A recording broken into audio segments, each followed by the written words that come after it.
आज निकृष्ट कामामुळे कोसळला याबद्दल आम्हाला अति दुःख होतंय।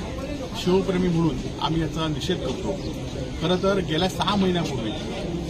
कोट्यवधी रुपये खर्च करून हा पुतळा या ठिकाणी उभारण्यात आला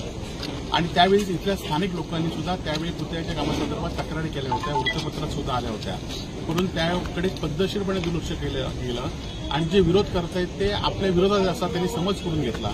परंतु आपण म्हटलं की पाठीमागे 400 वर्षापूर्वी छत्रपती शिवाजी महाराजांचा किल्ल्याचा एकही चिरा ढासळला नाही, परंतु 6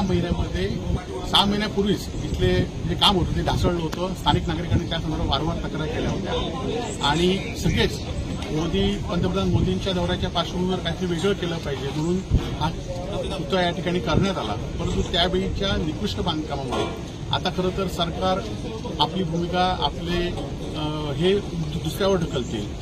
वायुसेनेकडे पुतळा आहे म्हणून सांगतील किंवा या छत्रपती शिवाजी महाराजांचं महाराष्ट्र सरकारने यासाठी खर्च केलेला आहे आणि त्यामुळे दोषींवर गुन्हे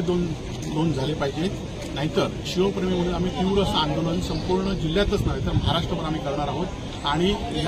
या घटनेच्या पार्श्वभूमीवर जे काही बेकायदेशीर कामकाज झालं त्याचा आम्ही निषेध करतो आणि त्याचबरोबर मालवण तालुक्यातील शिवप्रेमींना मी विनंती करतो की आपण शांततेत हा निषेध व्यक्त करायचा आहे। शिवप्रेमी कुठलाही उद्रेक करू नये आणि शांततेमध्ये पाळावी पाहिजे, कारण छत्रपती शिवाजी महाराजांची अस्मिता ही महाराष्ट्राची अस्मिता आहे आणि आमची अस्मिता आहे आणि त्यामुळे या पुतळ्याच्या बांधकामामध्ये, या पुतळ्याच्या बसवण्यामध्ये, या पुतळ्यामध्ये जो काही हलगर्जीपणा असेल, आपण बघितलं असेल की संपूर्णपणे जे स्ट्रक्चर वापरलं ते एकदम स्टीलचं वापरलं गेलं, लोखंडी वापरलं गेलं, ते 6 महिन्यात वर्षभरातच खरं तर गरजलं आणि या सगळ्या कामाचा भ्रष्टाचार झाला आहे का याची चौकशीला सरकारने वेगळी समिती नेमली पाहिजे, नाहीतर आम्ही शिवप्रेमी म्हणून तीव्र आंदोलन करू।